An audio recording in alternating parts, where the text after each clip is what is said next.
오늘 우리가 읽은 로마서 1장 16절, 17절은 로마서의 주제이며 기독교 복음의 요약입니다. 그래서 한마디로 기독교 복음이 무엇임을 정리해 보라고 한다면 로마서 1장 16절, 17절을 통해서 고백하고 암송하여 표현함을 통해서 복음이 무엇인지를 우리가 설명을 할 수도 있고, 그렇게 설명하고 있는 그리스도인들이 굉장히 많이 있습니다. 사도 바울이 로마 교회에 보낸 편지가 로마서입니다. 사도 바울이 로마에 있는 성도들에게 복음 전하기를 원한다라고 오늘 본문 앞에서 이야기를 하고 있습니다. 당시 세계는 로마가 지배를 하고 있었고, 로마는 세계의 중심지였습니다. 바울은 오늘 본문 13절, 본문 앞에 있는 1장 13절 말씀에 보면, 형제들아, 내가 여러 번 너희에게 가고자 한 것을 너희가 모르기를 원하지 아니하노니 이는 너희 중에서도 다른 이방인 중에서와 같이 열매를 맺게 하려 함이로되 지금까지 길이 막혔도다. 바울은 지금까지 여러 번 로마에 가기를 원했다라고 고백하고 있습니다. 로마에 가기를 원했던 이유를 뒤에서 이야기하고 있는데, 열매를 맺게 하기 위해서 내가 로마에 가기를 원했다라고 그렇게 표현하고 있습니다. 여기서 열매는 무엇을 말할까요? 전도의 열매이기도 하고, 믿지 않은 자들에게 복음 전함으로 주님의 자녀가 되게 하는 전도의 열매뿐만이 아니라 로마 교회가 있었거든요. 이 로마 교회 성도들에게 복음을 바로 가르침을 통해서 영적인 성숙을 이루게 하기 위해서 로마 교회를 방문하기를 원했었다라고 학자들은 해석을 합니다. 그런데 로마 교회를 가기를 그렇게 원했는데 여러 가지 이유로 그 길이 막혔었습니다. 15절을 한번, 오늘 본문 바로 앞절 15절 한 목소리로 한번 읽어보겠습니다. 시작. 그러므로 나는 할 수 있는 대로 로마에 있는 너희에게도 복음 전하기를 원하노라.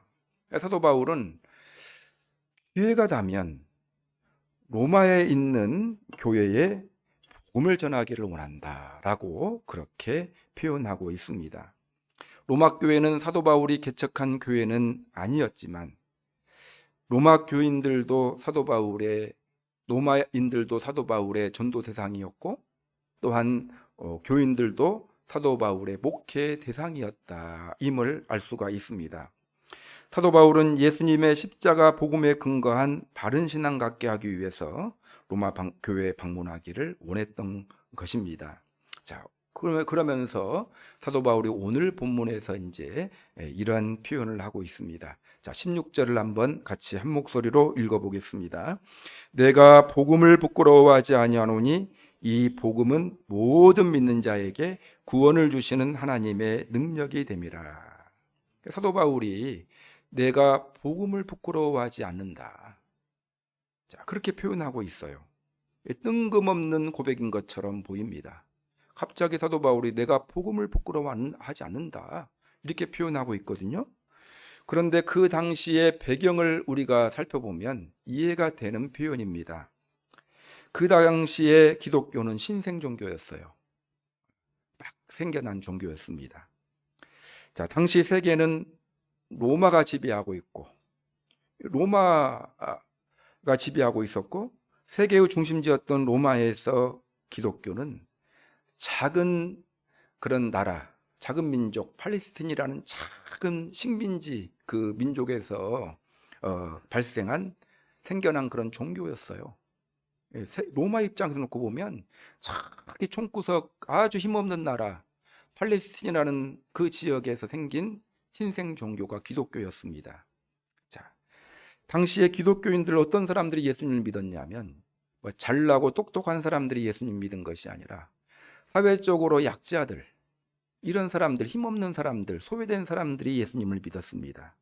사회의 소외층들이 로마 교회의 당시의 기독교인들의 주축을 이루고 있었습니다.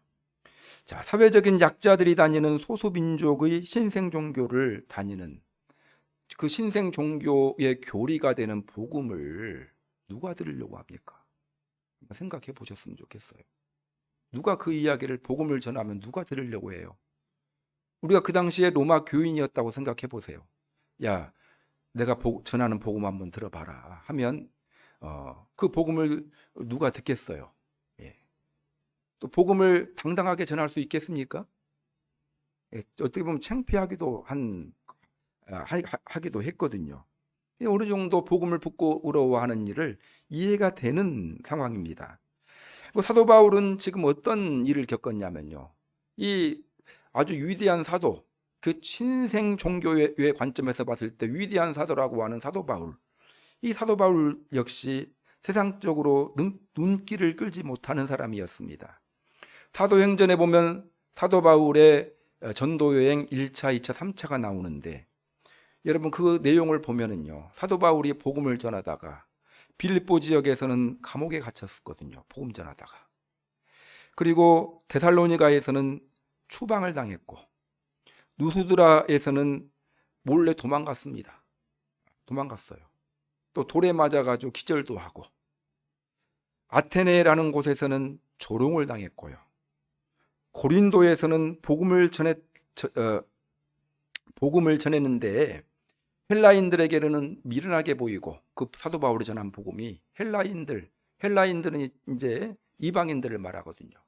미련해 보이고, 그 다음에 유대인들에게는 거치는 것이었다, 이렇게 표현하고 있어요.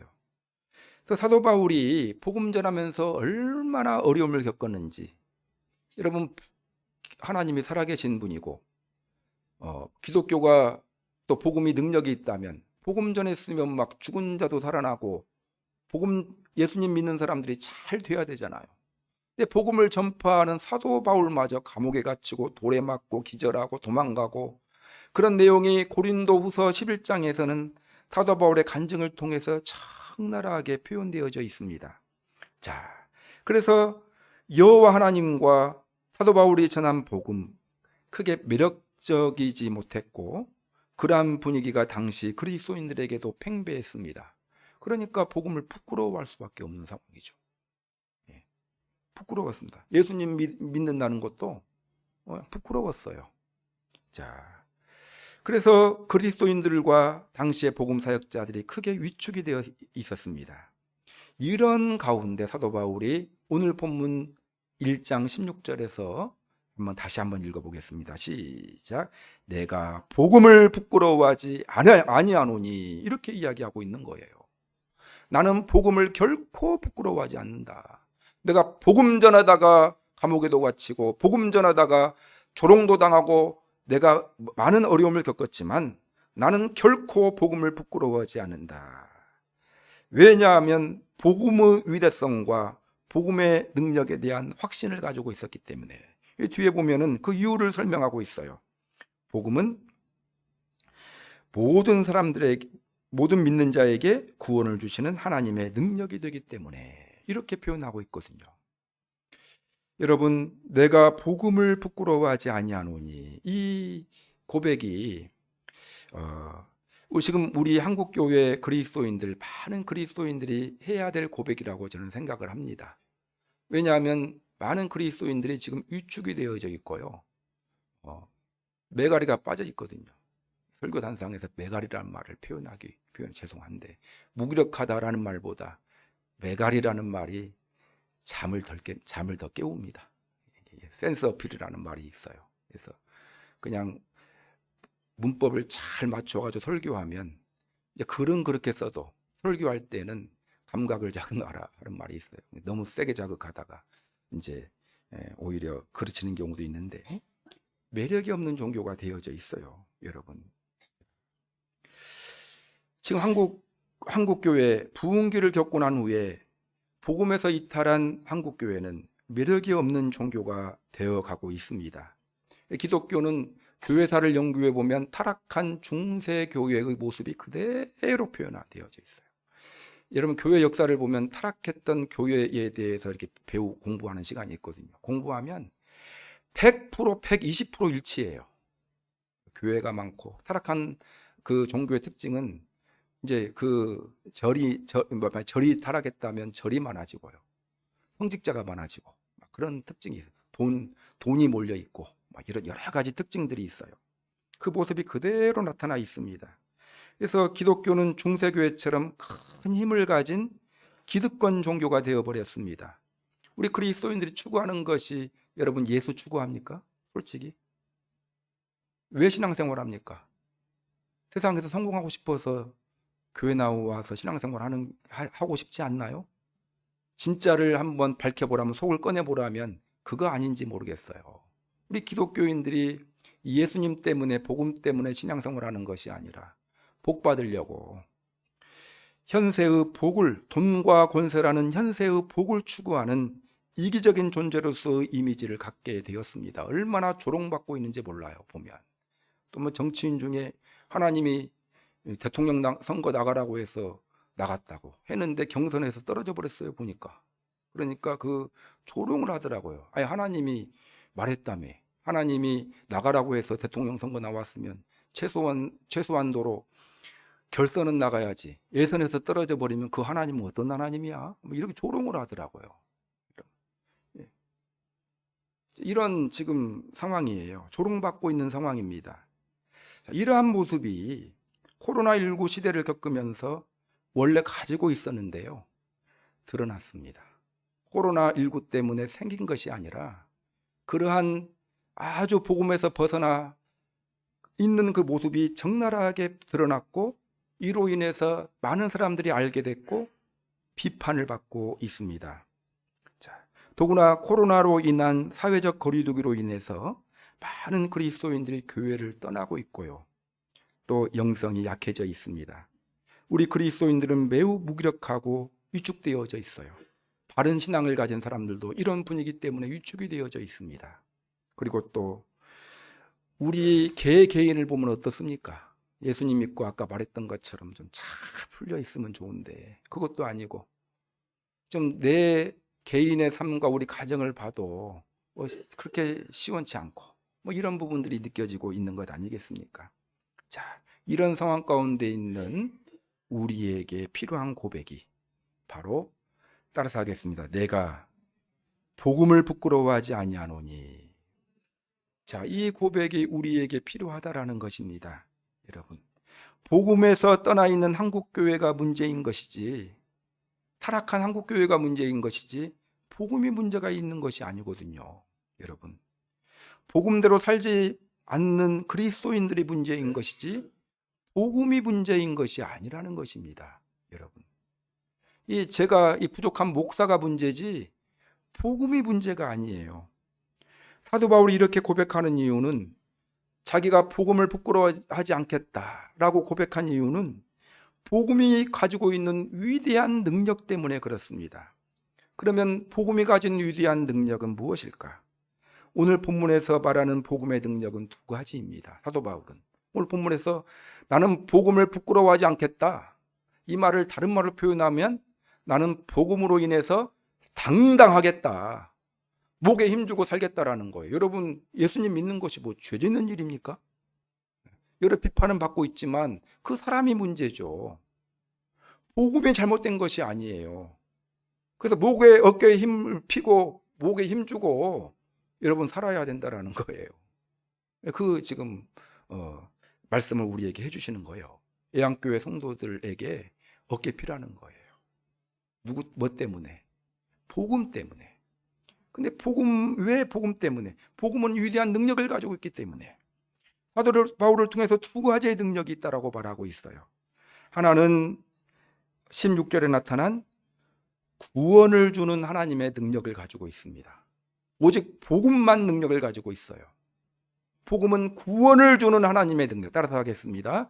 구원을 주는 하나님의 능력.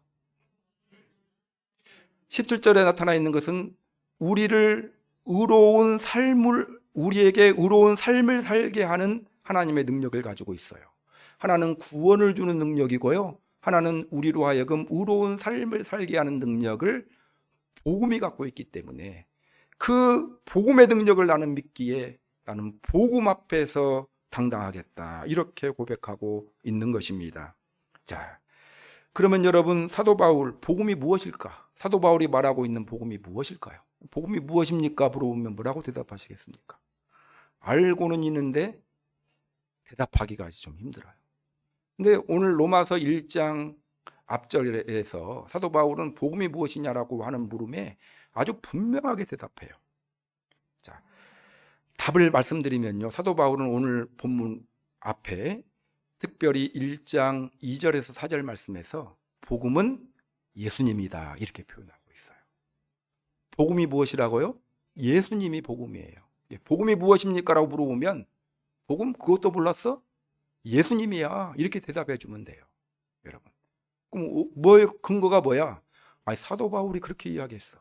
오늘 로마서 1장 2절에서 4절 말씀을 제가 읽어드리겠습니다. 이 복음은 하나님이 선지자들을 통하여 그 아들에 관하여 성경에 미리 약속된 것이라. 그 아들에 관하여 말하면 육신으로는 다윗의 혈통에서 나셨고 성결의 영으로는 죽은 자들 가운데서 부활하사 능력으로 하나님의 아들로 선포되셨으니 곧 우리 주 예수 그리스도시니라. 이 장의 주어가 뭐예요? 이 복음은 동사가 뭡니까? 우리 주 예수 그리스도시니라. 이게 복음이 뭐예요? 예수님이에요. 사도 바울은 그렇게 단정적으로 이야기하고 있습니다. 자, 이 복음은 선지자들을 통해 구약 성경에 약속된 예수님이 복음이라는 거예요. 예수님이 오셨다. 예수님이 하신 모든 일이 복음이라는 것입니다. 자, 그러면 예수님이 왜 복음일까? 누가복음 2장 10절 11절을 읽어드리겠습니다. 천사가 이르되 무서워하지 말라. 내가 온 백성에게 미칠 큰 기쁨의 좋은 소식을 너희에게 전하노라. 오늘 다윗의 동네에 너희를 위하여 구주가 나셨으니 곧 그리스도 주시니라. 뭐라고 천사가 나타나가지고 뭐라고 이야기하고 있냐면 목자들에게 내가 온 백성에게 미칠 큰 기쁨의 좋은 소식. 여러분, 좋은 소식을 한문으로 표현한 뭐예요? 복음이에요. 복된 소리라는 뜻이에요. 그러니까 온 세상에 미칠, 온 백성에게 미칠 큰 복음은 무엇이냐? 예수님이 탄생했다는 거예요. 예수님이 복음이라는 거예요. 이렇게 천사가 이야기해요. 천사도 예수님이 복음이다. 예수님이 이 땅에 오신 것이 복음이다라고 표현하고 있고요. 마가복음 1장 1절을 보면 하나님의 아들 예수 그리스도의 복음의 시작이라 이런 표현이 있어요. 그러니까 복음이 뭐예요? 예수님이에요. 예수님의 모든 생애가 복음이에요. 여러분, 예수님이 복음인 이유는 한마디로 말하면 예수님이 온 인류의 근본적인 문제인 죄 문제를 해결하실 분이기 때문에 그렇습니다. 자, 그래서 마태복음 1장 21절에 보면 예수님이 복음인 이유를 설명하고 있어요. 아들을 낳으리니 그 이름을 예수라 하라. 이는 그가 자기 백성을 그들의 죄에서 구원할 자임이라. 자, 예수님이 복음인, 예수님이 오신 이유가 복음인 이유는 뭐예요? 예수님이 죄 문제를 해결하실 분이기 때문에. 그래서 여러분, 제가 여러 번 말씀드렸어요.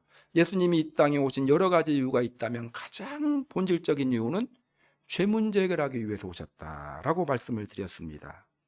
여러분, 여러 번 말씀드렸지만 그러나 중요하기 때문에 또 한 번 말씀드립니다. 인류의 근본적인 문제가 뭐예요? 죄 문제예요. 죄 문제. 죄는 만복의 근원 되시는 하나님과의 관계를 단절시켰고요. 하나님과의 관계가 단절된 인간은 고통의 삶을 살게 되었습니다. 여러분, 이 죄가 하나님과의 관계를 단절시켰기 때문에 인간에게 고통이 왔고요. 죄 때문에 사회가 각박해졌고요. 죄 때문에 질병도 죄 때문에 온 거예요. 근원적으로 따져놓고 보면 가난 때문에 고통스럽잖아요. 이것도 죄 때문에 온 거예요. 근본적으로 놓고 보면 우리가 힘들고 어려운 삶, 벅찬 삶을 살게 된 이유는 죄 문제 때문에 그렇습니다. 그래서 인간들 구약 성경을 보면 공통된 노력이 있어요. 죄 문제 해결하려고 얼마나 많이 노력했는지 몰라요. 그러나 해결한 사람은 아무도 없고 두 손 두 발 다 들었어요. 그렇게 되자 하나님께서 죄 문제 해결하기 위해 마련한 방법이 예수님을 이 땅에 보내심으로, 그래서 하나님께 독생자 예수님을 이 땅에 보내셨다라고 말씀드렸어요. 이사야서 53장 6절을 보면 우리가 다 양 같아서 그릇 행하여 각기 제 길로 갔거늘 여호와께서는 우리 모두의 죄악을 그에게 담당시키셨다. 예수님께서 모든 인류의 모든 사람의 죄를 다 담당하시고 십자가에서 죄값 받으셨다. 구절 언급 안 해도 다 알겠죠? 그러심으로 말미암아 온 인류의 죄 문제를 완전하게 해결했어요. 여러분들의 죄 문제도 해결되었어요. 죄 문제는 어떻게 해결합니까? 죄값 받으면 되는 거거든요, 여러분. 제가 이제 운전하고 가는데 고속 카메라가 깜빡거렸어요. 그럼 어떤 마음이 들까요? 아, 기분 좋다고. 그런 생각 하시는 분 있나요? 찜찜하거든요. 아니나 다를까 날아왔어요. 예, 범죄금 고지서가. 그럼 찜찜해. 언제까지 찜찜하죠? 낼 때까지. 예, 여러분. 예, 그렇거든요. 근데 우리의 죄 문제가 십자가에서 예수님이 다 지불하셨어요. 그냥 핏값으로.